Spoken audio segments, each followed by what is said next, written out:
जय जय रघुवीर समर्थ गणेश शारदा चैव सद्गुरु सज्जनस्तथा आराध्य दैवतं गुह्यं सर्वमे रघुनंदन कृपा कटाक्षाची किरणे मोह समुद्राचे आटणे घडे जय त्या श्री कृष्णे वंदू तया ते श्रीराम जयांचे करिता स्मरण होय सकल विद्यांचे अधिकरण ते वंदू या श्री चरण श्री गुरूंचे जय जय रघुवीर समर्थ।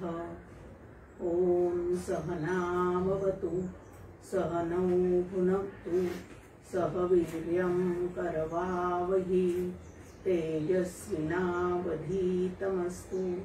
मा विद्विषावहि। ओम शांति शांति शांति।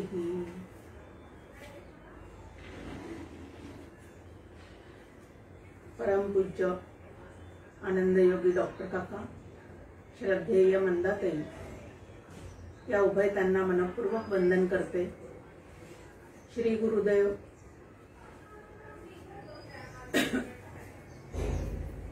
यमदेव आणि सत्शिष्य असणाऱ्या नचिकेताला मनपूर्वक वंदन करते आणि कठोपनिषदाचं चिंतन ऐकण्यासाठी उपस्थित असणाऱ्या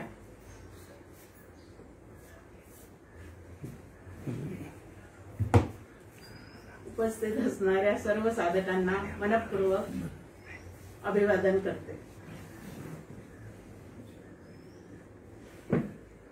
आज कोजागिरी पौर्णिमेच्या सर्वांना सर्वप्रथम शुभेच्छा देते आणि कोजागिरीच्या पौर्णिमेच्या प्रकाशामध्ये आज आपल्याला एक सुंदर कठोपनिषदातलं रथाचं जे रूपक आहे ते ऐकण्याचा योग आपल्या सर्वांना प्राप्त झालेला आहे। तृतीय वल्ली, प्रथम अध्याय तृतीय वल्ली आज आपल्याला सुरुवात करायची आहे। मागच्या याच्यामध्ये आपण पाहिलं की सांगितलेलं आहे की नुसत्या प्रवचनांनी नुसत्या प्रज्ञेनी आपल्याला हे तत्व सापडू शकणार नाही, म्हणजे अक्कलनात येणार नाही। तर मग आत्मतत्व जाणण्यासाठी काय करावं लागेल तर अंतःकरणात आत्म्याविषयीचं प्रेमच उत्पन्न व्हायला पाहिजे आणि तळमळ लागली पाहिजे की मी आत्मरूप आहेच आहे असं सिद्धांत आहे। मग तेच होऊन मी कशी राहू शकेल याविषयी जर तळमळ खूप निर्माण झाली, म्हणजे निधिध्यासन जर आपल्याला त्याचं लागलं तर तो आत्मा आपण होऊनच आपल्या समोर प्रगट होतो असं आपण मागच्या अध्यायामध्ये पाहिलेलं आहे। आता या ठिकाणी आपल्या समोर आहे की नरदेह जो आहे तो नरदेह ज्याला ज्याला प्राप्त झालेला आहे ते नरदेह हे परमात्मा प्राप्तीचं पहिलं द्वार आहे। मोक्षद्वाराचे जे प्रकार आपल्या समोर ठेवलेले आहेत त्यामध्ये नरदेह हे पहिलं द्वार आहे आणि कर्म मार्गाने स्वर्ग सुखाकडे जाणारे लोक असू देत किंवा ज्ञान मार्गाने मोक्ष सुखाकडे प्रवास करणारे लोक असू देत, पण उभयतांना या नरदेहाची महती जी आहे ती कळलेलीच असते। कारण नरदेहात आलेले जीवच धर्मयज्ञ करू शकतात, नरदेहात आलेले जीवच ज्ञानप्राप्ती करू शकतात आणि स्वस्वरूपाला ओळखू शकतात, हे या नरदेहाचं वैशिष्ट्य आहे। आणि म्हणून या नरदेहाला ब्रह्मांडाचे तारू असं म्हटलेलं आहे। समर्थांनी तर दासबोधामध्ये त्याला ब्रह्मांडाचे तारू, इहलोकातून परलोकात घेऊन जाणारा असा हा नरदेह जो आहे तो तुम्हाला आम्हाला सगळ्यांना प्राप्त झालेला आहे। ही भगवंताची तुमच्या आमच्यावर असलेली खूप मोठी अशी कृपा आहे। या ठिकाणी विद्या आणि अविद्या यांचे स्वरूप आतापर्यंत आपण ऐकलेले आहे। दोन्हीचं फळ काय आहे? आत्मज्ञान प्राप्त केलं म्हणजे आत्मविद्या ग्रहण करून आत्मस्वरूपाशी आपण एकरूप झालो तर त्याचं फळ काय आहे तर हर्ष शोकातीत होऊन राहणं हे त्याचं फळ सांगितलेलं आहे। म्हणजे स्वतःचा जो मूळचा आनंद आहे तो आपला आपल्या चित्ताला परत प्राप्त होणं, असं एक त्याचं वर्णन केलेलं आहे. आणि जे अविद्याग्रस्त असतात, म्हणजे देह म्हणजेच मी आहे, प्राण म्हणजे मी आहे, मन म्हणजे मी आहे, हा संसार पूर्ण सत्य आहे, असा ज्यांच्या ठिकाणी भ्रम निर्माण झालेला आहे अविद्येमुळे, त्यांना काय फळ प्राप्त होतं, तर पुनरपि जननम पुनरपि मरणम, या पद्धतीने ते परत परत या फेरामध्ये अडकून पडतात. आता वास्तविक पाहता आत्मा नावाचं तत्व जे आहे, ब्रह्म नावाचं तत्व जे आहे, त्याचं वर्णन शास्त्राने केलेलं आहे. एकमेव अद्वितीयम, ते एकच आहे, त्याच्या ठिकाणी द्वैत असं दुसरं काहीच निर्माण झालेलं नाही. पण तरी सुद्धा आपल्या समजुतीसाठी म्हणून आपल्या समोर त्या परमात्म्याचे दोन भाग श्रुती माऊली आता करणार आहे किंवा आपल्या समोर करून ठेवत आहे. ते मुळात एकच असून सुद्धा एक जीवात्मा आणि दुसरा शिवात्मा, आणि हे दोन्हीही या नरदेह रूपी घरामध्ये एकाच ठिकाणी बसलेले असतात, अशी एक कल्पना या ठिकाणी आपल्या समोर मांडलेली आहे. खूप छान पद्धतीने काका त्या ओवी आपल्याला सांगतायत. मूळ एकची आत्मतत्व तया कल्पुनी जीव शिवत्व, जीवा देऊनी ज्ञातृत्व, शिवा ज्ञेय. या ठिकाणी जीव आणि शिव याला समर्थांनी जीवात्मा, शिवात्मा, निर्मळात्मा, परमात्मा या पद्धतीने नावं दिलेले आहेत. जीव एक आत्मा हरी, जीव शिव समा, असं आपल्याला हरिपाठामध्ये सुद्धा सांगितलं गेलेलं आहे. तर विवेक सिंधूमध्ये मुकुंदराज स्वामी म्हणतात की एकाच परमात्म्याची दोन प्रतिबिंबे म्हणजे जीव आणि शिव आहे. अविद्या विशिष्ट साभास चेतनाला जीव असं म्हणतात, माया विशिष्ट साभास चेतनाला शिव असं म्हणतात. असं शास्त्राचं आपण खूपदा काय ऐकतो, त्या पद्धतीने वर्णन ऐकतो. तर जसं एखाद्या प्रदर्शनामध्ये आपण जातो आणि त्या प्रदर्शनामध्ये आरसे महाल नावाचा एक भाग असतो, त्या ठिकाणी वेगळ्या वेगळ्या तऱ्हेचे आरसे त्या ठिकाणी ठेवलेले असतात, आणि आपण जर त्यामध्ये प्रवेश केला तर आपण एकटेच असून सुद्धा त्या आरशामध्ये आपल्याला अनेक तऱ्हेचे आपलेच प्रतिबिंब दिसतात. काही आरशांची ठेवणच मुळात अशी असते की आपण कृश असून सुद्धा जाड त्या ठिकाणी दिसतो, काही ठिकाणी उंच दिसतो, काही ठिकाणी बुटके दिसतो. आता वास्तविक पाहता बिंब एकच आहे, पण प्रतिबिंब मात्र आरशामुळे अनेक पडलेले आहेत. तसं मायेमुळे जीव आणि शिव असे दोन प्रतिबिंब त्या एकाच हरिरूप बिंबाचे म्हणजे ब्रह्मरूप परमात्म तत्वाचे दोन प्रतिबिंब या ठिकाणी आपल्या समोर वर्णन करून ठेवलेले आहेत. म्हणजे भेदाची मांडणी करून अभेदाकडे नेण्याचा हा जो खटाटोप आहे तो श्रुती माऊलीने इथं आपल्या समोर करून ठेवलेला आहे. एक छान उदाहरण त्याच्यासाठी आपल्या समोर आपल्या नेहमीच्या ओळखीचं असतं की एक वाटीचा भात म्हणजे शिजलेला एक वाटीचा भात आपल्या मुलाला लहानपणी खाऊ घालायचा असेल तर भात जो आहे तो एक वाटीभरच असतो, पण त्याचं खेळण्यात लक्ष जास्त असल्यामुळे आई काय करते, त्या भाताचे अनेक घास करते आणि हा काऊचा हा चिवचा ह्या पद्धतीने त्याला भरवते. तसं श्रुतीला माऊली म्हटलेलं आहे, तेव्हा ही माऊली सुद्धा असं जीवाशिवाचे घास करून त्या परमात्म तत्व जे आहे ते आपल्या अकलनात येण्याची या ठिकाणी व्यवस्था करून देत आहे. पहिल्या श्लोकात इथं म्हटलेलं आहे की ब्रह्मज्ञानी असे सांगतात की म्हणजे ज्यांना ब्रह्माचं परिपूर्ण निश्चयात्मक ज्ञान झालेलं आहे ते आपल्या समोर अशी मांडणी करतात की या शरीरामध्ये जी बुद्धी नावाचं तत्व आहे त्या बुद्धी नावाच्या गुहेमध्ये, आता बुद्धीला गुहा का बरं म्हटलेलं आहे तर प्रत्यक्ष असं ते हातात घेऊन आपल्याला पाहता येत नाही, पण बुद्धीत ते चैतन्य प्रकाशित झाल्याशिवाय त्या बुद्धीला काही कळत सुद्धा नाही, म्हणून ते परमगुह्य गुह्यातीत असं ते आहे. म्हणून त्याला गुहा असं म्हटलेलं आहे की आतमध्ये खोल खोल शिरावं, त्यावेळेला त्याचा प्रकाश जो आहे तो आपल्या लक्षात येऊ शकतो. तर या शरीरात म्हणजे बुद्धिरूप गुहेत असलेल्या ब्रह्मस्थानात राहून आपापले कर्मफळ भोगणारी ही जीव आणि शिव नावाची जोडी त्या ठिकाणी बसलेली आहे. म्हणजे बुद्धिरूप फांदीवर जीव आणि शिव असे दोन जे आहेत ते या ठिकाणी बसलेले आहेत. आता हे कसे आहेत तर ऊन आणि सावली हे जितकं भिन्न आहे त्याप्रमाणे वास्तविक पाहता ते भिन्न भिन्न दिसणारी दोन तत्वे आहेत. पण ही दोन तत्वे जरी दिसत असली तरी एकाच परमात्म तत्वाच्या अधिष्ठानावर ती दोन्ही बसलेली असल्यामुळे तत्वतः ती दोन्ही एकच आहेत असं परत त्या ठिकाणी आपल्याला सातत्याने विचार करायचा आहे। हीच गोष्ट 3 वेळा नचिकेताग्नीचे चयन करणाऱ्यांनी व पंचाग्नी साधकांनीही सांगितली आहे। तर ह्याच पद्धतीने सगळे जे विद्वान आहेत, परमार्थशास्त्राचा व्यवस्थित अभ्यास करणारे, विचार करणारे आहेत, त्यांनी या पद्धतीने त्याची मांडणी केलेली आहे।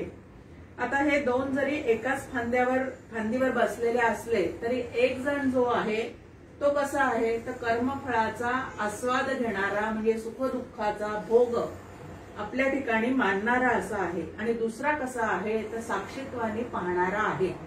साक्षी शब्द आपल्याला छान पद्धतीने समजून घेता येतो। कोर्टामध्ये एखाद्या घटनेची साक्ष द्यायला ज्या वेळेला आपण त्या साक्षीदारांना बोलवतो त्यावेळेला ते प्रत्यक्ष त्यामध्ये सामील झालेले नसतात, पण त्यांनी ती घटना पाहिलेली असते। त्याप्रमाणे शिव नावाचं जे तत्व आहे, ईश्वर नावाचं जे तत्व आहे ते जीवाच्या प्रत्येक गोष्टीकडे साक्षीत्वाने पाहणारं आहे, असा त्यांचा संबंध या ठिकाणी स्पष्ट केलेला आहे। आता जीव कसा आहे तर 5 महाभूतांचं शरीर, त्यानंतर सूक्ष्म असणारं अंतःकरणाचे सगळे घटक, हे या बुद्धिरूप गुहेमध्ये जीव आणि ईश्वर आपापले भोग घेतात। आता या ठिकाणी ईश्वर जो आहे तो कसा आहे तर साक्षी भावाने पाहणारा आहे। परमात्म तत्व कसं आहे तर करून अकर्ता, भोगून अभोगता असं त्याचं वर्णन केलेलं आहे। आणि जीव कसा आहे तर सुखदुःखादी भोग स्वतःवर लादून घेणारा आणि मी सुखी मी दुःखी या पद्धतीने बरळणारा जो आहे तो जीव आहे। आता शिव त्या ठिकाणी बसून नेमकं काय करतो? एकाच फांदीवर दोघं बसलेले आहेत, तर त्या ठिकाणी शिव नावाचं तत्व बसलेलं आहे असं सांगितलेलं आहे। तर तो नेमकं काय करतो तर जीवाच्या प्रत्येक कृतीकडे, मग ती शारीरिक असेल, मानसिक असेल, बौद्धिक असेल किंवा वाणीद्वारे केलेली कृती असेल, त्या प्रत्येक कृतीचं टिपणं जे आहे ते साक्षी भावाने तो त्या ठिकाणी टिपत असतो। पूर्वी कर्म जे केले, जे जे फळ तया आले, ते पाहिजे भोगले नेमस्त असे। कारण आपल्या समोर कर्मविपाकाच्या सिद्धांतात असं सांगितलेलं आहे की पूर्व जन्मात जे जे कर्म केलेले आहे जीवाने, कळत न कळत, जाणीवपूर्वक केलेलं असेल किंवा अजाणतेपणाने केलेलं असेल, पण कुठलंही कर्म जर जीवाकडनं घडलेलं असेल तर त्याचा भोग प्राप्त झाल्याशिवाय राहत नाही। कर्माचे भोग जे आहेत ते जीवाला भोगावेच लागतात, आणि ही नियतीची रचना आहे। ही पूर्ण ईश्वराने तयार केलेली प्रारब्ध ही एक व्यवस्था आहे। आता जीव आणि शिव यांच्यापैकी जीवाला प्रारब्ध आहे। आता शिवाला प्रारब्ध आहे का दुसरा प्रश्न आपल्या समोर येतो। तर जीव आणि शिवाचा संबंध काय आहे तर जीव जो आहे तो नियम्य आहे, आणि ईश्वर नावाचं तत्व, शिव नावाचं तत्व जे आहे ते नियामक आहे। जीवानी केलेल्या प्रत्येक कर्माचा चोख हिशोब ठेवून त्याप्रमाणे त्याला ते फळ भोगायला लावण्याचं काम जे आहे ते ईश्वर व्यवस्थित करत असतो। आता ह्याच्यातून आपल्याला लक्षात घ्यायचं की ईश्वर कोणाला सुखही देत नाही आणि ईश्वर कोणाला दुःखही देत नाही, पण आमच्या जीवनात ज्या ज्या वेळेला दुःखाचे प्रसंग येतात त्या त्या वेळेला आम्ही मात्र कोणाकडे बोट दाखवतो तर ईश्वराकडे बोट दाखवतो। एक तर समोरच्यांकडे दाखवतो, ह्याच्यामुळे दुःखी त्याच्यामुळे दुःखी, पण हे सगळे समोरचे संपलेले असतील तर आपल्या ईश्वराकडे सुद्धा काय होतं तर निर्देश केला जातो। आता हे जे सगळे भोग आहेत ते भोगूनच संपवावे लागतात। जीवाला आपल्या कर्माचे भोग जे आहेत ते भोगूनच संपवावे लागतात। मग त्यांचा संबंध कसा आहे तर जीवाला जो अनिवार्यपणाने भोग भोगावा लागतो त्याची व्यवस्था प्रारब्ध रूपाने या ईश्वराने करून ठेवलेली आहे। आमच्या संचितातले जे कर्म आता फलोन्मुख झालेले आहेत म्हणजे प्रारब्ध भोगण्यासाठी योग्य झालेले आहेत ते सगळे तुमच्या आमच्या ह्या जन्मामध्ये तुम्हाला आम्हाला काय करावे लागतात तर भोगूनच संपवावे लागतात। मग याचं नियमन करणारा कोण आहे तर त्यालाच ईश्वर असं म्हणतात, त्यालाच शिव असं म्हणतात। मुंडक उपनिषदामध्ये सुद्धा या अर्थाची एक श्रुती आलेली आहे। आता हे प्रारब्ध कसं आहे अत्यंत चिवट आहे। संपता संपत नाही, कारण आपल्यालाच माहिती नाही आपण काय काय करून ठेवलेलं आहे ते अत्यंत चिवट आहे असं या ठिकाणी म्हटलेलं आहे. पण हे प्रारब्ध जे आहे ते प्रारब्ध त्या जीवाला भोगायला लावण्याचा नेट जो आहे तो मात्र ईश्वरांनी धरून ठेवलेला आहे. हे त्याचं नियमनात आहे की कुठलंही कर्म या ठिकाणी माफी नाहीच. जे तुम्ही करून ठेवलेलं आहे ते तुम्हाला भोगावंच लागणार आहे. मनात वाचिरे पूर्व संचित केले तया सारिखे भोगणे प्राप्त झाले, असं समर्थांनी सोप्या ह्याच्यात आपल्या समोर सांगून ठेवलेलं आहे. तर जीव आणि ईश्वर या दोघांची वस्ती कुठं आहे, तर हृदयाकाशात आहे, अशी मांडणी या ठिकाणी आपल्या समोर केलेली आहे. आता जीवाच्या ठिकाणी आत्ताच आपण त्याची व्याख्या पाहिली की अविद्या विशिष्ट साभास चेतन किंवा साभास चैतन्य असं जीवाचं स्वरूप आहे. आणि ईश्वर कसा आहे तर शुद्ध सत्वगुणी माया स्वरूप, माया विशिष्ट साभास चेतन असं ईश्वराचं वर्णन या ठिकाणी केलेलं आहे. आणि या दोघांचा परस्पर संबंध कसा आहे तर ऊन आणि सावली ह्याप्रमाणे ते परस्पर भिन्न आहेत. कारण एक भोगता आहे आणि दुसरा कसा आहे तर साक्षी भावाने त्याच्याकडे पाहणारा आहे. एक त्याच्यासाठी उदाहरण दिलेलं आहे इथं की तुरुंगामध्ये पहा, कैदी सुद्धा त्या ठिकाणी असतात आणि त्या कैद्यांना सांभाळणारे, त्यांच्यावर नियमन करणारे शिपाई सुद्धा त्या ठिकाणी असतात. आता दोघही जण तुरुंगातच असतात, पण त्या दोघांमध्ये किती फरक आहे. एकाने गुन्हा केलेला आहे म्हणून त्याला त्या ठिकाणी बळजबरीने डांबलेलं आहे आणि दुसरं आपलं पोटा पाण्याची व्यवस्था करण्यासाठी म्हणून त्या ठिकाणी नोकरीला आहे. आता त्या ठिकाणी जसं त्या दोघांमध्ये अत्यंत भेद आहे तसा या ठिकाणी सुद्धा जीव आणि शिव यांच्यामध्ये काय आहे तर भेद नक्की आहे. पण काय आहे तर देहाच्या ठिकाणी उत्पत्ती स्थिती लयाचे चक्र जे आहे ते सतत चाललेलं आहे. म्हणजे क्षणाक्षणाला तुमचा आमचा देह जो आहे तो कसा आहे तर बदलणारा आहे. त्याला 6 विकार आहेत असं सातत्याने आपल्याला शास्त्र समजून सांगतं की अस्ति जायते वर्धते विपरिमनते अपक्षीयते आणि म्रियते असे 6 विकार जे आहे ते या देहाला सतत त्या ठिकाणी लागलेलेच आहेत. आणि ह्याचं जे संचलन आहे ते मात्र करणारा कोण आहे तर ईश्वर जो आहे तो या तिन्ही जीवाच्या स्थितीचं म्हणजे उत्पत्ती स्थिती लयाचं संचलन करणारा जो आहे तो ईश्वर आहे. तोही आपल्या हृदय मंदिरातच बसलेला आहे. म्हणून भगवद्गीतेमध्ये विभूती योगामध्ये भगवंतही आपल्याला सांगतात की या शरीरामध्ये मन ही माझी विभूती आहे, की ते मनामध्येच त्या ठिकाणी तो भगवंत त्या ठिकाणी स्थित राहिलेला आहे. आणि तिथं राहून तो काय करतो तर तिथं राहून तो तुमच्या आमच्या प्रारब्धाचं उत्पत्ती स्थिती लयाचं नियमन जे आहे ते करत असतो. आणि ब्रह्मज्ञानी लोक जे आहेत ते सांगतात या ठिकाणी की पंचाग्नीचे साधन करणारे कर्ममार्गी सुद्धा असाच ह्या संबंधी अभिप्राय सांगतात. म्हणजे कर्ममार्गाने जाणारे असू दे किंवा ज्ञान मार्गाने जाणारे असू दे, इथपर्यंत त्या दोघांचे विचार जे आहेत ते सगळे मिळते जुळतेच आहेत. आता या ठिकाणी की काही लोकांना आहे त्यापेक्षा अजून आपण सुखदशेला पोहोचावं अशी इच्छा असते. म्हणजे देह स्वर्ग इत्यादी गोष्टी ज्या आहेत यज्ञ कर्म यांना त्यांच्या दृष्टिकोनातून सत्यत्व त्यांनी काय केलेलं आहे तर देऊन ठेवलेलं आहे. मग यज्ञ कर्म जर आपण व्यवस्थित केलेले असतील तर आपल्याला स्वर्ग सुखामध्ये, आता स्वर्ग सुख म्हणजे नेमकं काय आहे तर ज्या ठिकाणी सुखोपभोगाला यत्किंचितही प्रतिबंध नाही, अडथळा नाही, त्याला स्वर्ग सुख असं म्हणतात की तिथं सुखाला अजिबात अडथळा नाही. तर असं ज्यांना सुख हवं आहे ते स्वर्गाकडे जाण्याचा प्रयत्न करतात, त्यासाठी ते यज्ञ कर्म वगैरे करत असतात. मग त्यांच्यासाठी तो पूल कुठला आहे, आता पूल म्हटल्यानंतर इकडून तिकडं जाणारा, पुण्यामध्ये आपल्याला दरी पूल माहिती आहे, या दरीवरून त्या दरीकडे आपल्याला नेऊन सोडणारा असा तो मोठा पूल बांधलेला आहे. तर त्या पुलाप्रमाणे इथं नचिकेताग्नी जो आहे तो स्वर्गाकडे नेणारा पूल आहे. कर्ममार्गी लोक जे आहेत ते त्या पुलावरून पलीकडे जातात. आणि ज्यांना नुसतं सुखाची कल्पना नाहीये तर आपणच सुखरूप आहोत आणि तेच होऊन राहायचं आहे असं ज्यांचं नक्की झालेलं आहे त्यांना मात्र कुठला पूल आहे तर ज्ञानाग्नीचा पूल त्यांनी बांधायचा आहे. 2 पूल सांगितलेले आहेत.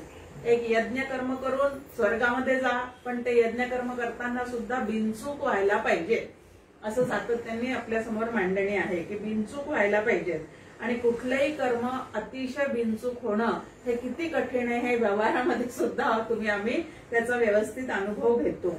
त्याचे 2 पूल आहेत. आता 2 पुलापैकी प्रत्येक साधकाने निश्चित करायचं आहे की मला नेमका कुठला पूल बांधायचा आहे आणि त्याच्यावरून पलीकडे जायचं आहे. इहलोकातून परलोकात जायचं असेल तर या प्रकारचे 2 सेतू जे आहेत ते आपल्या समोर ठेवलेले आहेत. आता जे भयरहित असून संसार तरुण जाण्याची इच्छा करणाऱ्यांना आश्रय स्वरूप आहेत ते अक्षर ब्रह्म जाणण्यास आम्ही समर्थ होवो, या ठिकाणी प्रार्थना केलेली आहे. प्रत्येक उपनिषदामध्ये आपण प्रार्थना पाहतो आहोत की त्या ठिकाणी त्या परमात्म्यालाच प्रार्थना केलेली आहे की आमचे सगळे इंद्रिय जे आहेत ते कसे असावेत, धडधाकट असावेत. पण कशासाठी हे मात्र महत्वाचं आहे. आपण सगळे इंद्रिय धडधाकट असावे अशी प्रार्थना करतो, पण इतरांवर अवलंबून राहायला नको, आपल्यालाही त्रास नको, आपल्यापासून त्यांनाही त्रास नको, अशा काही कल्पना असतात. पण ब्रह्मप्राप्ती होईपर्यंत मला हा देह सांभाळायचा आहे आणि त्यामुळे तो सतत व्यवस्थित राहायला पाहिजे अशी प्रार्थना जी आहे ती उपनिषदांनी आम्हाला सांगितलेली आहे. आता आत्ताचा जो भूलोक आहे त्या भूलोकामध्ये नरदेहाला किती प्रकारचे क्लेश आहेत, ताप आहेत. तर त्रिविध ताप आपण नेहमी पाहतो, आध्यात्मिक, आदिभौतिक, आदिदैविक या प्रकारचे 3 ताप. नंतर अस्मिता, राग, अविद्या, अभिनिवेश या प्रकारचे 5 क्लेश, त्रास म्हणजे क्लेश म्हणजे चित्ताला त्रास देणाऱ्या गोष्टी. हे सगळं नाहीसं होऊन फक्त सुखप्राप्ती व्हावी असं ज्यांना वाटतं ते नचिकेताग्नीचा पूल बांधतात आणि त्या मार्गाने पुढे जातात. आणि त्यांची जी उपासना आहे त्याला अपरब्रह्माची उपासना असं म्हटलेलं आहे. आता इथं अपरब्रह्म आणि परब्रह्म असं 2 गोष्टी इथं आपल्या समोर ठेवलेल्या आहेत. तर अपरब्रह्म म्हणजे स्वर्ग सुखाकडे नेणारी, ज्याची उपासना केली जाते त्याला अपरब्रह्म असं म्हटलेलं आहे. आणि जेथे द्वैताचे भय नसून जन्म मरणातूनच सुटका मिळते असं जे आहे, मुमुक्षूंना तिकडं जावंसं वाटतं ते परब्रह्माची उपासना करतात. आता परब्रह्माची उपासना करतात हे ऐकल्यावर आपल्याला जरा गोंधळात पडल्यासारखं वाटतं, कारण ब्रह्म अनुपास्य आहे अशी सातत्याने आपल्या समोर मांडणी आहे. मग ब्रह्म अनुपास्य असून सुद्धा त्याची उपासना करता येते का? तर आद्य शंकराचार्यांचं निर्गुण मानस पूजा नावाचं स्तोत्र वाचावं म्हणजे याची उकल जी आहे ती आपल्या चित्तात होऊन जाऊ शकते की आता ते परब्रह्म मी आहे, मी मूळची निर्गुण आहे, निराकार आहे असा विचार करणं हीच या परब्रह्माची उपासना त्या ठिकाणी सांगितलेली आहे. अशा प्रकाराने 2 आपल्या समोर या ठिकाणी उपास्य ठेवलेले आहेत. एक पर आणि एक अपर असे 2 प्रकारचे ब्रह्म असल्याने त्यांचा ज्ञाता सुद्धा 2 प्रकारचा सांगितलेला आहे. म्हणजे उपासना करणारे सुद्धा 2 प्रकारचे सांगितलेले आहेत. आता पर असो किंवा अपर असो हे ब्रह्म सहजतेने व लवकर मिळविण्याला आम्ही समर्थ व्हावे अशी परत परत या ठिकाणी प्रार्थना केलेली आहे. म्हणजे यमदेव सुद्धा आपल्याला सांगतायत की बाकी कुठल्याही खटाटोपी करण्यापेक्षा त्या परमात्म्याचीच प्रार्थना जर आपण सातत्याने करत राहिलो तर आपल्या त्या प्रार्थनेला कधीतरी त्याला काय करावं लागेल तर स्वीकारावंच लागेल आणि आपल्यासाठी तो पूर्णपणे ते उपासना पूर्ण करण्याचं बळ आपल्याला देईल. समर्थही आपल्याला म्हणतात उपासनेची नाही पाठी तयास भलताच कुटी, की उपासनेविना निराश्रयो असं त्यांनी म्हटलेलं आहे की कुठलीही साधना करायची असेल तर त्याला उपासनेचा आश्रय पाहिजेच. का बरं उपासना करायची आहे, कशासाठी करायची? आता आपण संघाच्या लोकांचं पाहतो की रोज सकाळी त्यांची दैनंदिन शाखा लागते. आता काही जण टिंगल करणारे म्हणतात की तिथं जाऊन ते काय करतात, रोज रोज 30 प्रार्थना म्हणायची 2-3 कवायती करायच्या म्हणजे झालं का? असं नाही, पण नित्य एकत्र येण्यामुळे राष्ट्रभावना जी आहे ती त्यांच्या ठिकाणी जागृत होत राहते.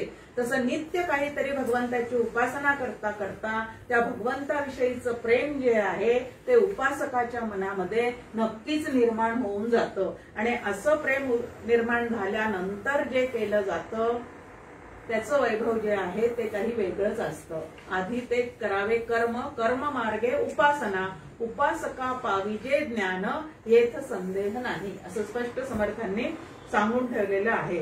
म्हणून उपासनेचं बळ जे आहे ते साधकाच्या ठिकाणी असावंच लागतं. आता उपासनेचे अनेक प्रकार आहेत आणि ते प्रत्येक उपनिषदामध्ये आपल्या समोर मांडून ठेवलेले आहेत. आता ही उपासना करण्यासाठी भगवंतांनी तुम्हाला आम्हाला काय दिलेलं आहे तर नरदेहासारखं मोठं घबाड दिलेलं आहे. मनुष्य देह किंवा नरजन्म जो काही तुम्हाला आम्हाला मिळालेला आहे तो नरदेह जो आहे तो इतर सर्व योनींपेक्षा अत्यंत श्रेष्ठ आहे, अशी सगळ्या ग्रंथामध्ये एकमुखाने त्याची महती गायलेली आहे. असं त्यामध्ये काय विशिष्ट आहे तर ज्यांनी हे सगळं निर्माण केलेलं आहे त्या निर्मात्याचा शोध लावण्याची बुद्धी जी आहे ती बुद्धी या नरदेहातल्या जीवाला विकसित करता येते. आणि बाकीच्या इतर योनीमध्ये असणारे जे जीव आहेत त्यांच्या जाणीवेचा विकास अजिबात त्या ठिकाणी होऊ शकत नाही. तर आहार निद्रा भयमैथुनंच एवढंच फक्त त्या ठिकाणी राहून जातं. आणि म्हणून नरदेह हे अत्यंत श्रेष्ठ असं एक साधन मानलेलं आहे. आता नरदेह हे साध्य नसून साधन आहे हे या नरदेहात असणाऱ्या जीवांनी लक्षात ठेवायचं आहे. नाही तर ह्याच देहाला नटवणं थटवणं त्याला अनेक प्रकारचे भोग देणं ह्याच्यातच तुमचं आमचं आयुष्य जे आहे ते पूर्णपणे व्यतीत होऊ शकतं. आता इथं 3, 4, 5 या तिन्ही श्लोकामध्ये या रथाचं रूपक सांगून आपल्याला अतिशय छान पद्धतीने या नरदेहाचा कसा उपयोग करून घ्यायचा आहे त्याची मांडणी इथं केलेली आहे. की आता नरदेह जो आहे तो कसा आहे तर रथासारखा आहे. त्यानंतर जीवात्मा जो आहे तो कसा आहे तर या रथात बसलेला रथी आहे, रथात बसलेला रथी आहे. त्यानंतर आता सारथी कोण आहे म्हणजे हा रथ चालवणारा कोण आहे, देहरूपी रथ चालवणारा कोण आहे तर बुद्धी ही त्याची सारथी आहे. कारण बुद्धीने जसा जसा निश्चय केला तसं तसं बाकीचे इंद्रिय जे आहेत ते त्या मार्गाने जात राहतात. त्यानंतर मन हे काय आहे तर मन लगाम आहे. इंद्रिये काय आहेत तर इंद्रिय घोडे आहेत. आणि हे घोडे कुठल्या रस्त्यावरून धावतात तर 5 विषयांच्या रस्त्यावरून सुसाट वेगात धावत राहतात. या पद्धतीची एक या ठिकाणी आपल्या समोर मांडणी केलेली आहे. आता दशरथाचं नाव सुद्धा आपल्याला अशी फोड करून सांगतात की 10 इंद्रियांचा रथ असं ते दशरथ म्हणजे काय आहे तर ज्याला 10 इंद्रिय तिथं जोडलेले आहेत असं ते शरीर आहे. आता हे शरीर तुम्हाला आम्हाला प्राप्त झालेलं आहे. आता बुद्धी जसा निर्णय घेते त्या पद्धतीने बुद्धीत असणाऱ्या वासना त्या मनाच्या मार्फत इंद्रियापर्यंत पोहोचतात आणि इंद्रियांनी केलेल्या खोड्या मनाच्या मार्फत बुद्धीपर्यंत पोहोचतात. असं मन जे आहे ते 2 वेचं काम करतं असं आपल्या समोर डॉक्टर काका सारखी मांडणी करून ठेवत असतात. आता जीवानी जे जे करून ठेवलेलं आहे त्या पद्धतीच्या वासना ज्या आहेत त्या वासना कुठं नेमक्या राहतात या शरीरात वासना राहण्याचं ठिकाण आपल्याला सांगितलेलं आहे ते म्हणजे बुद्धी.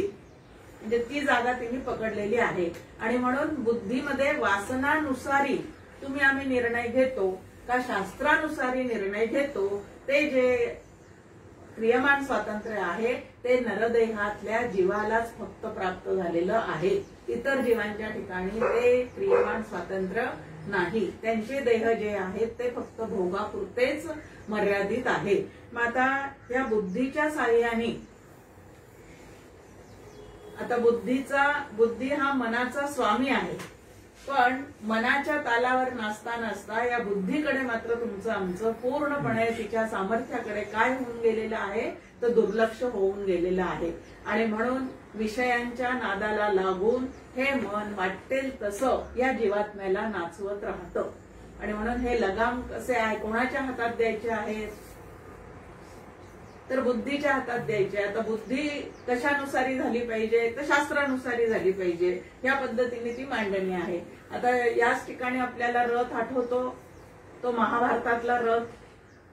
ते अर्जुन रथी म्हणून बसलेला आहे त्या ठिकाणी. सारथी त्याचा कोण आहे? ते श्रीकृष्ण आहे. आणि श्रीकृष्णाच्या हातामध्ये या 5 घोड्यांचे काय आहे तर लगाम आहेत. मग आता आत बसलेला जो रथी आहे अर्जुन, तो काय म्हणतोय? करिष्ये वचनम तव, की सारथी तू ज्याप्रमाणे सांगशील त्याप्रमाणे मी करणार आहे. मग आता आपल्या देहाची बुद्धी जर सारथी असेल तर त्या बुद्धीला जर व्यवस्थित वळण लावलेलं असेल, तिच्यावर जर योग्य संस्कार केलेले असतील, तर ती बुद्धी जे निर्णय देईल ते मला पटोत किंवा न पटोत, पण शास्त्रानुसारी निर्णय घेण्याचं सामर्थ्य जर त्या बुद्धीला प्राप्त झालेलं असेल, तर वासनानुसारी वागणाऱ्या जीवानी काय करावं? तर वासनानुसारी निर्माण होणारे ज्या मनामध्ये विषय वासना आहेत त्या बाजूला करून शास्त्रानुसारी योग्य पद्धतीने स्वतःला कितीही जरी त्या ठिकाणी त्रास वाटत असला तरी ते शास्त्रानुसारी निर्णय जे आहेत ते घेण्याचं सामर्थ्य जे आहे ते आपल्या ठिकाणी आणलं पाहिजे. आता निश्चय करणारी बुद्धी हाच जणू या रथाचा सारथी असून तो रथाची दिशा ठरवतो. आता होकार यंत्र म्हणून एक आपल्याला सगळ्यांना माहिती असणारं यंत्र आहे. ते नेहमी उत्तर दिशा दाखवतं असं आपल्या समोर म्हणतात की ते होकार यंत्र जे आहे त्याची नेहमी दिशा कुठली दाखवतं? ते उत्तर दिशा दाखवतं. तसं तुमच्या आमच्या बुद्धीला कुठली दिशा दाखवावी? तेथे हरी माझी वृत्ती राहो, की चारी ज्या वृत्ती आहेत त्या चारीच्या चारी वृत्ती आणि त्यांचं जे धावणं आहे ते सगळं धावणं आमचं कुठं असावं? तर विठ्ठलाच्या श्री गुरूंच्या चरणाकडे अखंड त्याची धाव असावी. कारण बुद्धी जे ठरवते तेच देहाकडून घडते आणि देह हा सतत बुद्धीच्या स्वाधीन आहे. आणि म्हणून आमची बुद्धी शास्त्राकडे किंवा श्री गुरूंकडे गहाण ठेवावी. आता व्यवहारामध्ये बुद्धी गहाण ठेवणं किंवा एखादी वस्तू गहाण ठेवणं हे कमीपणाचं लक्षण आहे, पण परमार्थामध्ये मात्र मन आणि बुद्धी श्री गुरूंना भगवंताला स्वाधीन करणं हे मोक्षासाठी अत्यंत उपयुक्त असणारं साधन आहे. एक छान दृष्टांत मंदाताई नेहमी सांगतात की आपण सगळेजण म्हणतो की जो आनंद तू संतांना प्राप्त करून दिलेला आहेस तोच आनंद तू मला दे. जो आनंद साधू संतांना प्राप्त झालेला आहे या पद्धतीचं एक भजन आहे की जे त्यांना दिलेलं आहे ते आम्हाला दे, पण त्यांनी हा आनंद किंवा आनंदाचे डोही आनंद तरंग असं आपल्या जीवाची अवस्था होण्यासाठी त्या संतांनी नेमकं काय केलेलं आहे? तर आपली मन बुद्धी जी आहे ती स्वतःजवळ न ठेवता त्यांनी विठ्ठलाच्या ठिकाणी, शास्त्राच्या ठिकाणी, गुरुच्या ठिकाणी समर्पित केलेली आहे. आपण श्री गुरूंना किंवा भगवंताला वस्त्र करतो, त्यानंतर पाकिट त्यांच्या समोर ठेवतो, पण मन आणि बुद्धी मात्र अजिबात देत नाही. ती अत्यंत सूक्ष्म आहे. ती देण्याची क्रिया म्हणजे नेमकं काय होऊ शकतं त्या ठिकाणी? तर सुनील दादा नेहमी एक सांगायचे की एक तर या आयुष्यामध्ये तुमच्या आमच्या अशी जागा पाहिजे की नो अपील. त्यांनी सांगितलं ना मग बस, आता त्याच्या पलीकडे माझा काही विचार नाही. जे त्यांनी सांगितलं तसं माझ्या आयुष्यात असावं किंवा तेच मी घडवून आणणार आहे असं श्री गुरूंच्या ठिकाणी जेव्हा पूर्ण समर्पण होतं त्यावेळेला ती बुद्धी आम्हाला योग्य दिशेने परमात्म तत्वापर्यंत नक्की घेऊन जाते.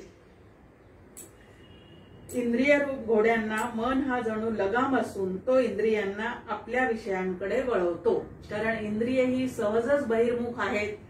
जे जे वासना शिल्लक राहिलेल्या आहेत त्या वासनांच्या पूर्तीसाठीची जी व्यवस्था आहे ती या जगतामध्येच असल्यामुळे इंद्रिय आमचे बहिर्मुख करून ठेवलेलीच आहेत. पण या बहिर्मुख असणाऱ्या इंद्रियांना अंतर्मुख करण्याचा प्रयत्न करणे ह्याला साधना असे म्हणतात. अशी साधनेची एक छान व्याख्या या ठिकाणी आपल्या समोर येऊन जाते.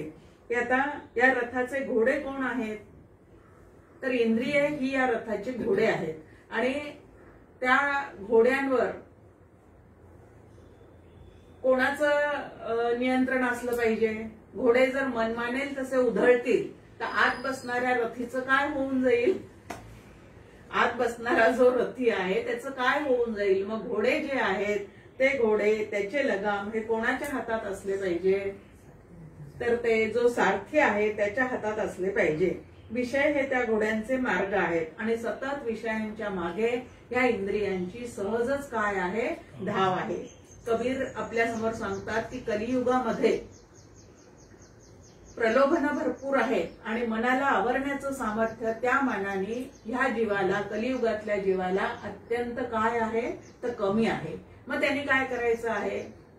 मन जात असेल तर एवढा दोष नाही, पण मनासोबत इंद्रिय जर गेलं तर मात्र त्याला त्या ठिकाणी दोष उत्पन्न होतो. म्हणून मन जाता आहे तो जाने दो, मत जाने दो शरीर, असं त्या ठिकाणी सांगितलेलं आहे की देहाला तिकडे जाऊ देऊ नकोस. असं करता करता कधीतरी आपलं मन जे सैराट धावणारं आहे, आता तो पिक्चर खूप गाजलेला असला तरी असं सैराट धावणारं मन जे आहे ते परमार्थामध्ये तुम्हाला आम्हाला अजिबात उपयोगाला येऊ शकणार नाही.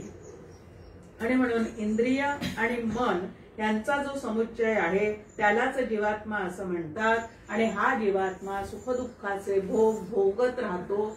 त्यांनी केलेल्या कर्माचंच ते फळ असतं. भगवंत फक्त त्याचं नियमन करतो. तो कोणाला सुखही देत नाही, कोणाला दुःखही देत नाही. म्हणजे तो न्यायाधीशासारखं कर्माच्या पुराव्यानुसार आपल्याला त्याचे फळं जे सुख किंवा दुःख असेल ते देत राहतो. आता घोडे ज्याप्रमाणे रथ वाहून नेतात त्याप्रमाणे हे 10 इंद्रिय जे आहेत ते देहाकडून आमच्या कर्म करून घेतात. पण वासनानुसारी जर ते असेल तर त्या ठिकाणी पुनरपि जननम पुनरपि मरणम ह्या पद्धतीने आमचं हिंडणं फिरणं सतत चालू राहतं. आता शब्द, स्पर्श, रूप, रस, गंध हे 5 विषय आपल्याला सांगितलेले आहेत आणि या 5 विषयांवरून हे इंद्रिय धावतात. म्हणजे इंद्रियांना सारखं तिकडं धावण्याची काय आहे, अनंत जन्माची सवय पडून राहिलेली आहे. मग आता त्या इंद्रियांना आवर घालायचा असेल तर आम्ही काय समजून सांगावं लागेल की तुझा जायचं आहे, तू जातोयस तिकडं, पण तिथं सुख कायमचं टिकणारं तुला कधीच मिळणार नाही. मन आणि आत्मा त्यांचा उपदेश सहस्त्रेतला संवाद जो आहे तो नेहमी डॉक्टर काका आपल्याला सांगत असतात की त्या ठिकाणी आत्मा मनाला म्हणतो की हे मना, इतकं धावपळ करून तू या विषयांच्या मागे धावतोस, पण तू जड असल्यामुळे तुला विषयांचा उपभोग घेता येत नाही आणि मी सुखरूप असल्यामुळे तू धावपळ करून आणलेल्या विषयांचा मला काही काय नाहीये, मला काही त्याची गरजच नाहीये. एवढी धावपळ कशासाठी चाललेली आहे?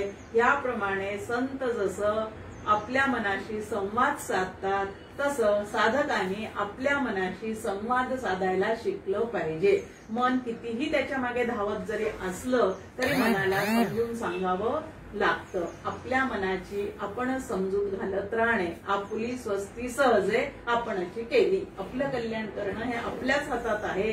शास्त्र आणि श्री गुरु मात्र ते कल्याण कशा पद्धतीने कुठल्या विचारांनी होऊ शकतं त्याचं मार्गदर्शन आपल्याला जरूर करणार आहेत. पण प्रत्यक्षात मात्र चित्ताला आवर घालण्याचं काम व्यवहारात आपण पाहतो. खूप पसारा पडलेला असेल घरात तर आपल्याला प्रसन्न वाटतं का? आता जेवणासाठी डायनिंग टेबल असतो, जेवण होईपर्यंत त्याच्यावर आपण खूप पसारा घालतो, सगळं अन्न पाणी त्या ठिकाणी आणून ठेवतो, ताटं मांडतो, पेले मांडतो. पण जेवण झाल्यानंतर ते जर तसंच पडलेलं असेल तर आपल्याला ते आवडतं का किंवा बघवतं तरी का? स्वयंपाक झाल्यानंतर ओट्यावर खूप तसेच सगळ्या गोष्टी पडलेल्या असतील तर आपल्याला ते आवडतं का? घरभर नुसते भांडे पडलेले असतील तर आपल्याला ते आवडतं का? मग ते आवरून ठेवल्यानंतरच आपल्याला जर छान वाटतं तसं चित्त आणि मन आवरून ठेवल्यावरच खूप छान वाटतं. आणि हे जे छान वाटणं आहे ते आपण आपल्या अनुभवाने शिकून घ्यायला पाहिजे. ते आपल्या अनुभवात असलं पाहिजे की इतक्या वृत्ती अफाट पसरलेल्या आहेत. आता या वृत्तींचा सगळा पसारा जर आपण कधी आवरलाच नाही तर आतमध्ये असणारी प्रसन्नता जी आहे ती आपल्याला कधीतरी अनुभवाला येईल का? म्हणून वृत्तींचा फापट पसारा आवरून धरणे, ठेवणे याला साधना असे म्हणतात. अशी साधनेची एक सुरेख व्याख्या या ठिकाणी आपल्या समोर येऊन जाते की वृत्ती सदैव बाहेर धावणं हा त्याचा स्वभाव आहे. रांगतं मूल जे आहे ते सदैव रांगत असताना नको म्हटलं त्याच गोष्टीकडे जातं. एक तर चपला त्याला आवडतात, एक तर पाणी आवडतं, दुसरं लावलेला दिवा आवडतो. या 3 गोष्टीकडे ते मुलं सतत धावत असतात. पण तिथं गेल्यानंतर त्यांना काहीतरी त्रास होणार आहे, इन्फेक्शन होणार आहे, सर्दी होणार आहे हे माऊलीच्या लक्षात असतं. म्हणून त्यांची ती धाव परत परत ती थांबवून त्याला परत तिथून माघारी आणते. इथं आपल्याच मनाला आपलीच आई आपण करायचं आहे आणि ह्या धावणाऱ्या मनाला तू तिकडं धावू नकोस, असं विषयातले दोष समजून सांगितल्याशिवाय मन तिथून परावृत्त होऊ शकत नाही. आता वास्तविक पाहता विषयांमध्ये पण दोष नाही. मग दोष नेमके कुठे आहेत? आमची तिकडची जी ओढ आहे त्याच्यामध्ये दोष निर्माण झालेला आहे. आमची चित्ताची तिकडं असणारी ओढ ही दोषपूर्ण आहे. पण त्याच ओढीला काय करायचं आहे? विषय ओढी भुलले जीव कोण करील त्यांची कीव, असं तुकाराम महाराजांचा अभंग आहे की या विषयांमध्ये किती दुःख आहे हे कितीदाही समजून सांगा या सामान्य माणसांना, पण तरी सुद्धा त्यांची धाव जी आहे ती तिकडच त्यांची सारखी आहे. आणि म्हणून सगळ्या संतांना तुमची आमची काय वाटते? तर कीव वाटते. मग आता आपणच आपली कीव करावी. किती वेळा जन्मा यावे किती व्हावे फजित. या विषय ओढीमुळे वासना निर्माण होतात. वासनेमुळे परत परत जन्माला यावं लागतं. आणि एकदा जन्माला आलं की या सुखदुःखाचे कचाट्यातून काही तुमची आमची सुटका होऊ शकत नाही. आता ब्रह्मदेवानी जरी ती पूर्वापार पासून बहिर्मुख केलेली असली तरी जो साधक आहे त्यांनी मात्र ते आवरून घेण्याचं आपलं बळ जे आहे ते त्यांनी वाढतं ठेवलं पाहिजे. आणि नक्की ते वाढवता येतं. किती सगळ्या संतांची आपल्या समोर उदाहरणं आहेत की तुकाराम महाराजांसमोर केवढा मोठा नजराणा शिवाजीराजे घेऊन आलेले होते किंवा एवढी राष्ट्राची पूर्ण सनद त्यांनी समर्थांच्या झोळीत टाकलेली होती, पण तरी सुद्धा ते वापस करतात. कशासाठी त्यांनी ते वापस केलेलं आहे? की त्यात पूर्ण सुख नाहीये आणि म्हणून त्याच्यापासून ते परावृत्त झालेले आहेत. ते लक्षात तुम्ही आम्ही घेतलं पाहिजे. नुसतं समर्थ रामदास स्वामी की जय, तुकाराम महाराज की जय असं म्हणून ते होणार नाही. तर त्यांच्या आचरणाप्रमाणे आपल्या ठिकाणी सुद्धा ते निर्माण करता आलं पाहिजे. इंद्रिय व मनामुळे म्हणजे उत्पत्ती स्थिती लय आणि रागद्वेष जागृती स्वप्न सुषुप्ती असं सारखं या इंद्रियांमुळे आणि मनांमुळे त्या जीवात्म्याच्या ठिकाणी निर्माण होत चाललेलं आहे. आणि त्यामुळे जीवात्मा विकारी वाटतो. पण जीवात्म्यातलं आता शास्त्रीय भाषेत या जीवात्म्याला चिदाभास असं म्हटलेलं आहे. चिदाभासामध्ये चित आणि आभास म्हणजे ज्ञानाचा प्रकाश आणि चित अशा दोन गोष्टी त्या ठिकाणी आपल्या समोर आलेल्या आहेत. तर त्या ठिकाणी त्यातला जे चैतन्य नावाचं तत्व आहे त्याला खरोखरीच यातला एकही विकार नाही. तुमच्या आमच्या आतमध्ये जे चैतन्य व्यापून राहिलेलं आहे, ज्या चैतन्याच्या सत्तेवर तुमच्या आमच्या या 10 इंद्रियांच्या क्रिया चाललेल्या आहेत, अंतःकरणाचे सगळे व्यापार त्या चैतन्याच्या सत्तेवर चाललेले आहेत, ते सतत अंतःकरणामध्ये 3 गुणांमुळे फिरणं चाललेलं असल्यामुळे सतत त्या ठिकाणी काय होत आहे की आम्हाला वाटतं जीवात्माच तसं आहे, पण चैतन्य जे मूळचं आहे या जीवात्म्याच्या ठिकाणचं ते अविकारीच आहे आणि ते माझं मूळचं स्वरूप आहे. हे या ठिकाणी आपण ध्यानात घेतलं पाहिजे. नाहीतर या सगळ्या संसाराचा रागद्वेषाचा संबंध जो आहे तो अंतःकरणाशी आहे. सगळा संसार अंतःकरणाचा आहे. चैतन्याच्या ठिकाणी प्रपंचोपशम असं म्हटलेलं आहे की प्रपंचाचा तो उपशमच आहे. कारण प्रपंच या 5 गोंधळांनी बनलेला असतो. 5 ज्ञानेंद्रिये, 5 कर्मेंद्रिये, अंतःकरण पंच, 5 प्राण, या सगळ्यांचं एकत्रीकरण जे आहे त्याला प्रपंच असं म्हणतात. आणि आत्मा नावाचं जे तत्व आहे, चैतन्य नावाचं जे तत्व आहे ते देहातीत आहे, मनातीत आहे आणि ते मी आहे. हे परमार्थाचं काय आहे तर पालुपद आहे. मग आता संसार तरी करावाच लागणार आहे, कारण या संसारामध्ये अभिमन्यूप्रमाणे तुम्ही आम्ही येऊन पडलेले आहोत. पण ह्याच्यातून सुटण्याचा मार्ग सुद्धा श्री गुरूंनी तुम्हाला आम्हाला जर दाखवलेला असेल तर त्याचा विनियोग, त्याचा सतत अभ्यास करून त्याच्यातून तुम्हाला आम्हाला सुटता सुद्धा येऊ शकतं. आता या देह आणि मनाचा मळ जो आहे तो जीवात्म्याच्या ठिकाणी जरूर आहे, कारण तो त्या देहाला मनाला मी असं समजून बसलेला आहे. पण आतलं जे चैतन्य नावाचं तत्व आहे, आत्मा नावाचं तत्व आहे, कूटस्थ चैतन्य नावाचं तत्व आहे ते मात्र मनातीत देहातीत. आता आत्म्याचं ब्रह्माचं वर्णन कसं केलेलं आहे? अमन, अप्राण, अनेत्र असं त्याचं वर्णन आहे. मग मी सुद्धा मूळचा कसा आहे? तसाच आहे. आता जीवो ब्रह्मैव नापराहा असं जर सिद्धांत आहे तर मी सुद्धा मूळचा तोच आहे. मग आता माझ्या डोळ्यांनी मला जे जे काही दिसतं त्यामध्ये काही शुभ असणार आहे, काही अशुभ असणार आहे. व्यावहारिक सत्तेत त्यातलं जे घेतल्याने व्यवस्थित आचार होणार आहे ते जरूर घ्यावं. पण मी असा वागतो, मी तसा वागतो ह्या पद्धतीचा अभिमान धरण्यात काहीही अर्थ नाही. कारण अभिमानामुळेच आम्ही काय होऊन जातो, तर स्वस्वरूपापासून दूर राहतो.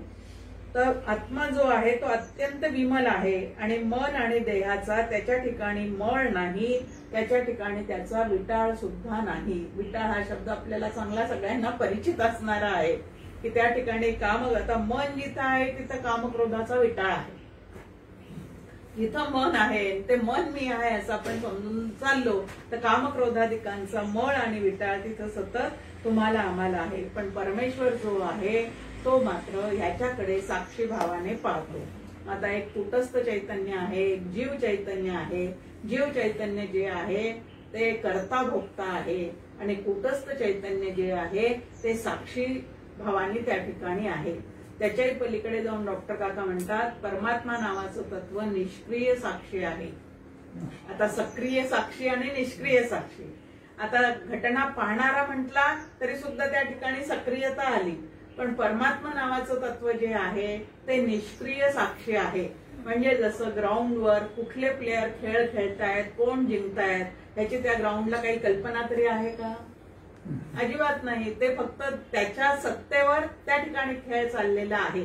पण ते त्या ठिकाणी निष्क्रिय साक्षी आहे. अंपायर सक्रिय साक्षी आहे. ते प्रत्यक्षात खेळात नसले तरी प्रत्येकाचा खेळ जे आहे ते पाहत आहेत. मग या ठिकाणी आम्हाला नेमकं काय व्हायचं आहे तर जीवानी आपल्याकडून घडत चाललेल्या जेवढ्या क्रिया आहेत त्या क्रिया तर अंतःकरण असल्यामुळे त्याच्या लक्षात येणारच आहेत. पण त्या क्रिया सगळ्या लक्षात आल्यानंतर सुद्धा आत्मरूप मीचा त्याच्याशी काहीही संबंध नाही असं जर त्यांनी अखंड जागृतीमध्ये लक्षात ठेवलेलं असेल.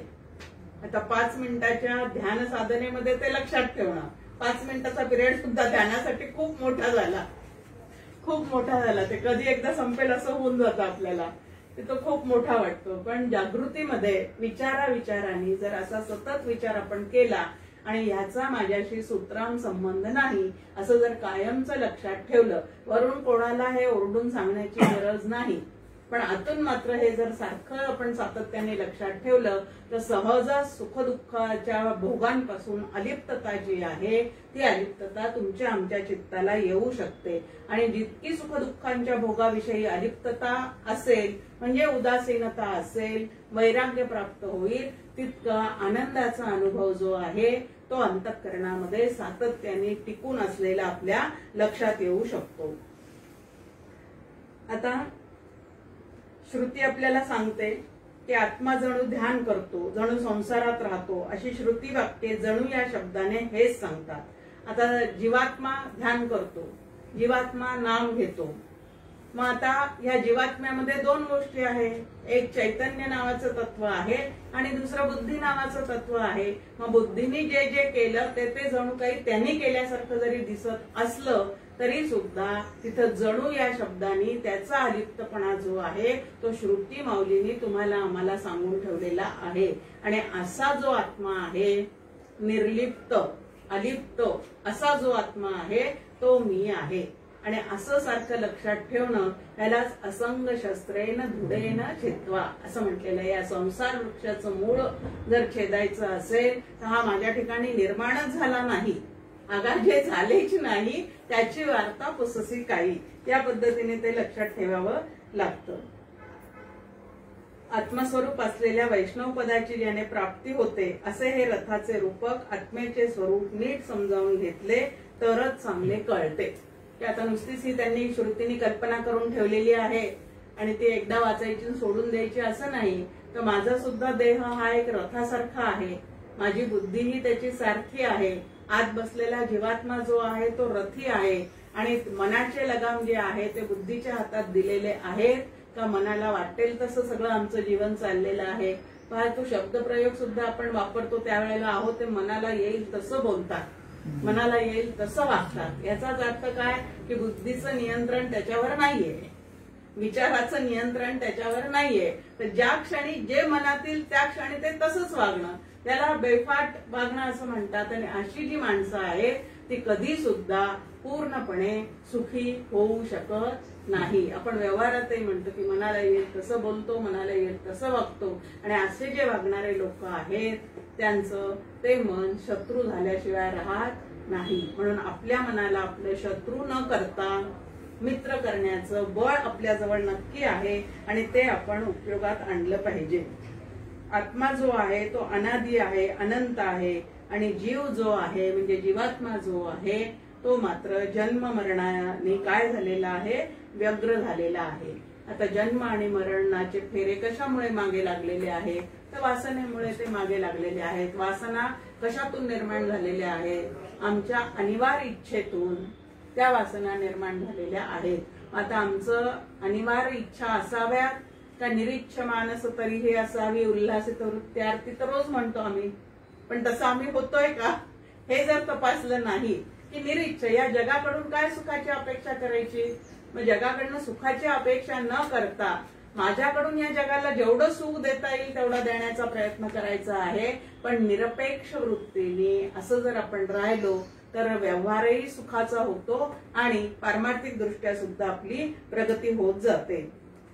आत्मा स्वरूपात रममाण असून जीव तर जगतात रमलेला आहे. दोन्ही मधला फरक, दोन्ही एकाच ठिकाणी आहे, पण एक जण जो आहे तो पूर्ण संसारामध्ये म्हणजे होत चाललेल्या घटनांमध्ये सतत रमलेला आहे, आणि दुसरा जो आहे तो मात्र स्वरूपाच्या ठिकाणी रमलेला आहे. मग या दोन्ही मधला योगी कोण होतो, आनंदरूप कोण होतो, जो संसारात रमलेला आहे तो सातत्याने सुखदुःखाचे भोग घेत राहतो, आणि जो स्वरूपामध्ये रमलेला आहे तो मात्र आनंदाचा भोग घेतो. मग अवतीभोवती सुखसोयींनी युक्त असलेल्या वस्तू असू देत किंवा नसू देत, ह्याच्यासाठी तुकाराम महाराजांचं उदाहरण आहे, समर्थ रामदास स्वामींचं उदाहरण आपल्या समोर आहे की बाकीच्या वस्तू असोत नसोत तरी सुद्धा सुखरूप दशेला ते पोहोचलेले होते, आणि आमच्या अवतीभोवती एवढ्या सुखाने भरलेल्या वस्तू असून सुद्धा अंतःकरण जे आहे ते मात्र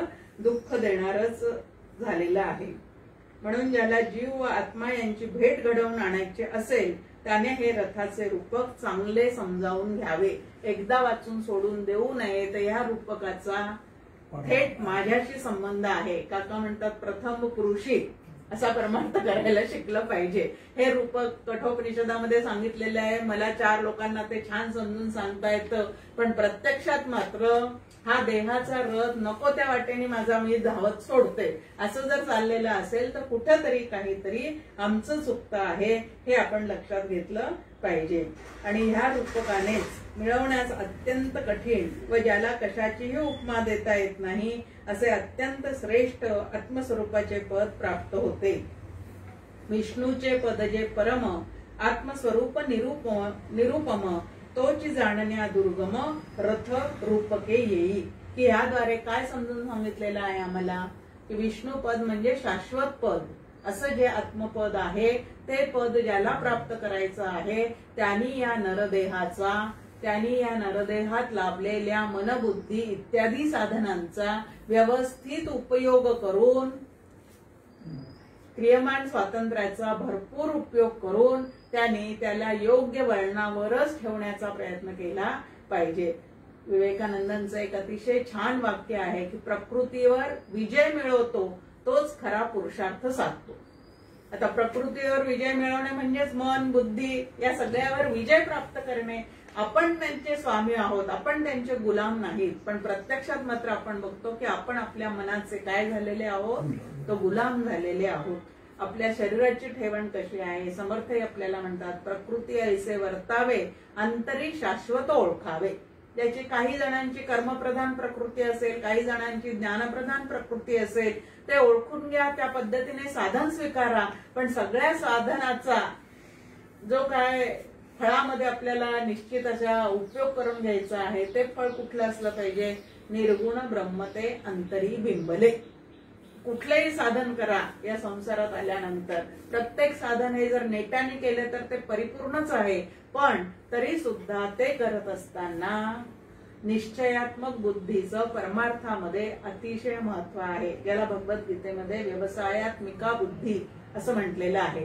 अशी जी निश्चयात्मक बुद्धी आहे की कितीही संकट येऊ दे, काहीही प्रपंचामध्ये घडू दे, पण मी परमार्थाचा मार्ग सोडणार नाही. विवेके दृढ धरावी वाट सत्याची, असं समर्थ त्याला म्हणतात की दृढतेने धरलं पाहिजे. नाही तर सारखं डिरेल होत असेल ही वाट तर नुकसान कोणाचं आहे? 10 पावलं पुढे गेले की 20 पावलं परत एखाद्या घटनेने मागे येणं, असं जोपर्यंत चाललेलं आहे तोपर्यंत परमार्थ सिद्धी जी आहे ती होणे शक्य नाही. आता पुढच्या वेळेला इंद्रियाधीन असलेला अविवेकी जो आहे त्याचं वागणं कशा पद्धतीचं आहे आणि विवेकी जो आहे तो कसा आपलं हा रथ हाकतो हे पाहण्याचा प्रयत्न आपण करू. जय जय.